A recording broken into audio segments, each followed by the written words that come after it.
Donc nous voici, nous avons appris un peu à prendre en main les niveaux. Donc là on va les caler par rapport à notre projet. Notre projet, on a le sujet, on avait une coupe type qui était donnée plutôt par l'architecte, qui définit ce qui doit être vendu au client. Donc là une hauteur sous dalle de 2,60 fini, 2,50 ici à l'étage, donc un peu plus de confort visuel au rez-de-chaussée. Le niveau fini, c'est le niveau 0, c'est le niveau fini du rez-de-chaussée.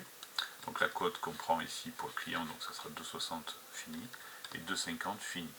On a des dalles de 20 et donc on a aussi un revêtement de finition, ici quelque chose d'assez fin, 1 plus 1, donc du carrelage et du ragréage, enfin, du carrelage avec une colle ou un revêtement de sol type stratifié ou revêtement simple, mince, avec un ragréage, donc au maximum 2 cm. On se prévoit 2 cm de différence, donc une petite différence qui peut être assez courante. On va raisonner en niveau fini pour le N1, niveau fini pour le N0. Pour la toiture, donc c'est une terrasse végétalisée, donc là on va rester sur le niveau brut de la dalle, d'accord. Donc les niveaux que je vais choisir pour mon projet, le 0 ça sera fini, le 1 ça sera niveau fini, par contre ici ça sera le haut de la dalle brute, d'accord, peut-être plus simple à gérer dans le premier temps, puisqu'on n'a pas de contraintes particulières sur l'épaisseur, définition à l'étage. Donc je reviens sur Revit, voilà. Donc je cale ici, je crois qu'on avait calculé pour notre profondeur hors gel, donc de 0,75 de profondeur hors gel. Ici, le niveau de la fondation était 0,75 puisqu'on avait aussi l'épaisseur de la fondation qui était prise en compte. Donc ça, on avait fait ça en TD. Donc peu importe. Ici 0, niveau fini. Ici, si j'ai 2,60 au niveau de 2,60 plus 20 cm de dalle plus 2 cm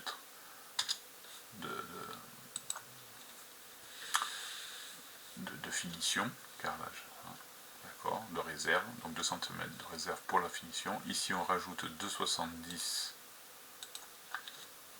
à 2,82 et 20 cm, ce qui va faire 3,52 si je ne m'abuse.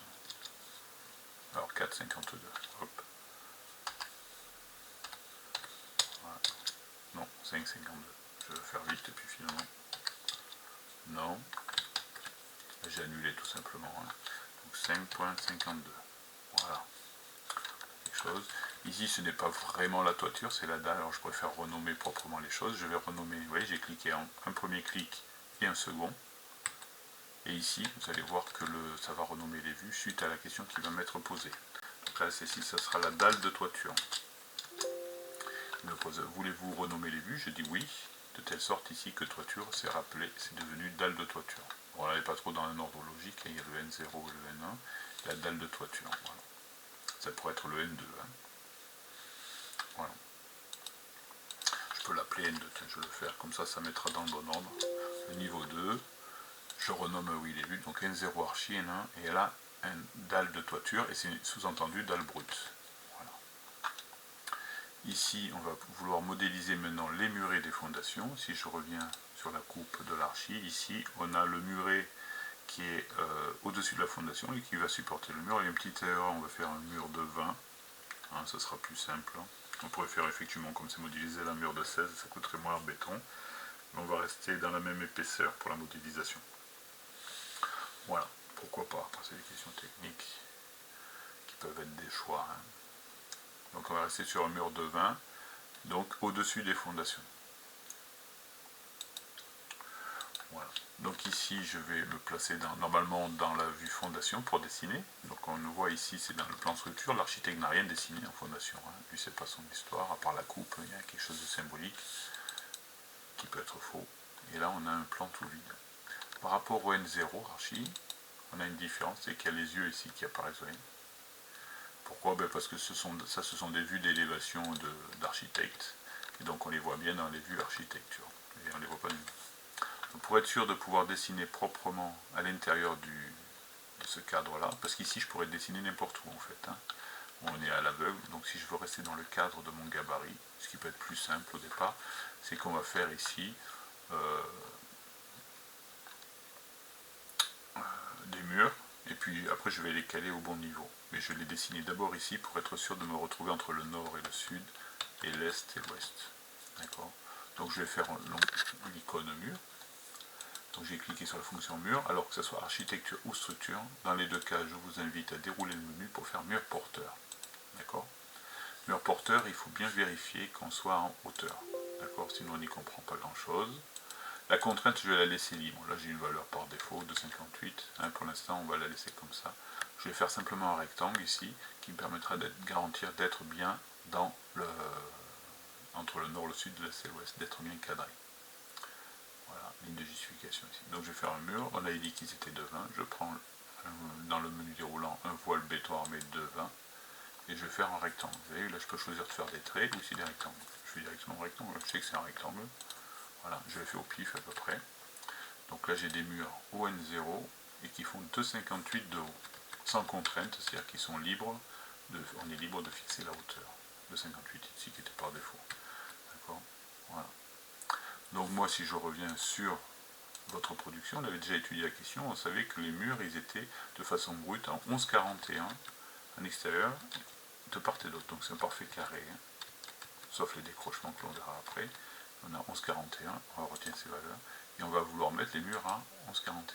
Bon là je suis bien loin, et vous voyez ici les codes qui s'affichent, ce ne sont pas forcément les codes qui m'intéressent, parce que moi j'ai, si je cote ici, je prends l'onglet qui est là, c'est une cote alignée, je vais cliquer sur les traits qui m'intéressent, donc c'est des références individuelles, on verra qu'on pourra faire des murs entiers, mais on fait des références individuelles, et je ne veux pas coter là, je vais coter l'extérieur, donc la face du mur.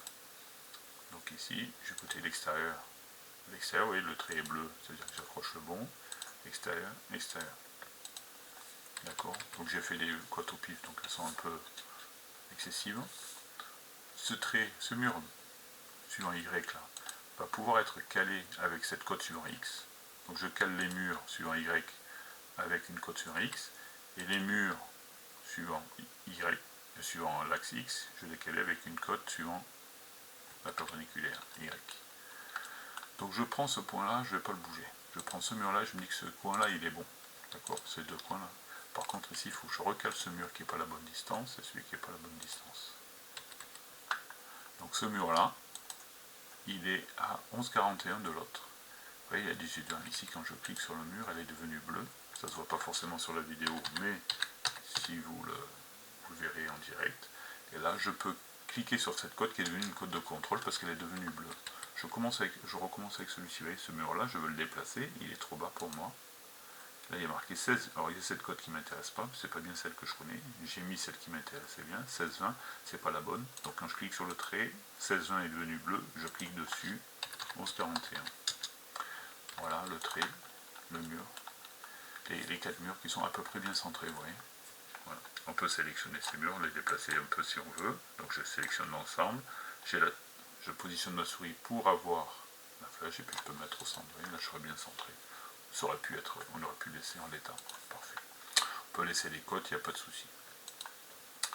Voilà. Donc ces 4 murs, maintenant je vais les sélectionner. Donc je sélectionne tout, mais là j'ai sélectionné les murs et les côtes. Donc là il y a trop de propriétés. Et donc je vais choisir les propriétés uniquement des murs. Mais ces murs, en fait, tout à l'heure on a bien regardé dans le sujet, ils vont de la fondation au niveau N0. Donc ici c'est les murs que j'ai choisis. Ils vont de la fondation au niveau N0.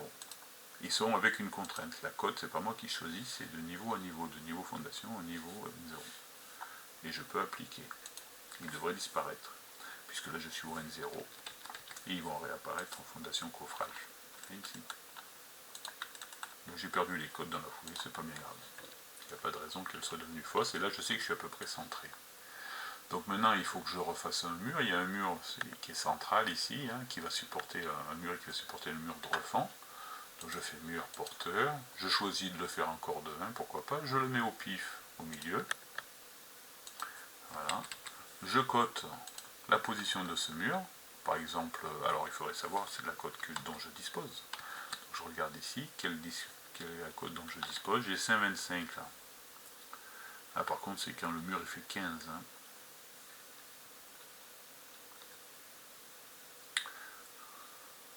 Qu'est-ce qu'on fait? Oh ben on va faire un mur béton de 15, comme ça, ça nous... Voilà. Donc 5,25. Alors, j'ai changé un peu mon fusil d'épaule. On a fait des murs de 20 sur la périphérie, comme c'était le cas au niveau supérieur. Et puis là, on va faire un mur de 15. Ça sera le moyen, l'occasion d'apprendre comment modifier ici. Donc ici, j'ai modifié, c'est pas le mur. Je peux d'abord regarder s'il existe. Il y a 16, 18 et 20. Non. Donc je pourrais mettre 16, mais c'est encore trop grand. Et donc je vais faire un mur de 15. Donc je vais modifier le type. Ici, je vais dupliquer, parce que, ah pardon, je suis pas ça. Voilà, en cliquant ici sur modifier le type, apparaît une famille, les propriétés du type, qui s'appelle voile BA de 16. Celui-ci, je vais le conserver, parce que je vais peut-être avoir besoin de faire des murs de 16, mais donc je vais dupliquer pour avoir voile BA de 15. Voilà. Vous voyez, j'ai mis le nouveau nom, pas de souci. Et là, par contre, une fois que j'ai changé le nom, il faut aussi que je change sa structure. Donc là, je vais modifier sa structure. Elle ne fait pas. Ici, vous voyez, il y a du béton. C'est du béton coulé sur place. Là, je vais mettre 0,15. Voilà. Donc il y a toujours deux changements à faire. Le nom et la dimension. Si je fais l'un des deux, ça va me planter. Et je cherchais longtemps. Je tournais en rond avant de trouver le problème. Ce mur-là, vous voyez, il est coté comme ceci. Ça pourrait être bien. Là, vous voyez, celle-là, je peux l'utiliser. Intérieur, intérieur, ça marche. Je peux mettre 5,25. Donc si j'ai un petit doute, je vais vérifier. Je fais encore une fois une cotation. Ici, de là à là, 5,25. D'accord. Voilà. Donc là, j'ai mon mur de soubassement. J'ai des murs de 15 et des murs de 20. Je peux aller voir en vue 3D ce qui a été produit. Donc là, ça peut me permettre de me rendre compte des hauteurs. Donc on va dans l'onglet structure. 3D structure, on a une vue là, 3D structure qui est prévue. Ah, vous voyez, ça tombe bien, j'ai vu qu'il y a un petit souci. Celui-ci que j'ai fait dernièrement, je ne l'ai pas calé. Il va bien des fondations, mais il était sans contrainte. Non, il faut qu'il aille jusqu'au N0. Voilà.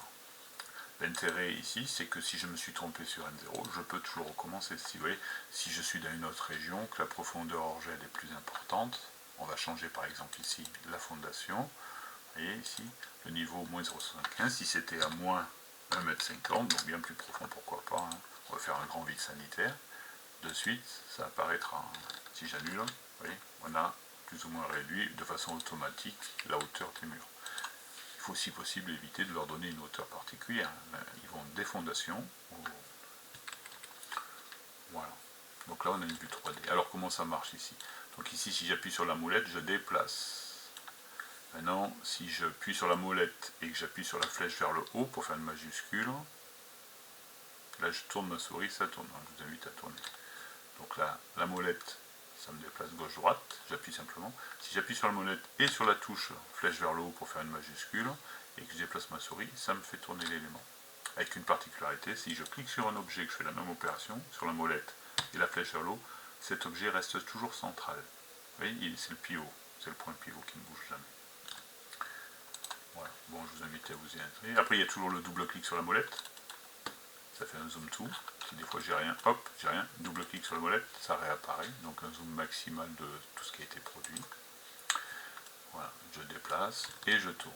Voilà, ça permet de se rendre compte. On essaie toujours d'avoir une vue 3D en perspective isométrique, c'est ce qui permet. Donc perspective isométrique, c'est ce qui donne à peu près cette allure-là. Vous voyez, ce mur-là, avec ce mur-là, ils sont un peu en V. Et donc on est un peu de dessus et puis on regarde des choses. Tous les murs sont biais. Il faut éviter de faire une perspective comme ceci, ça c'est moche. Ça aussi c'est moche. Ouais.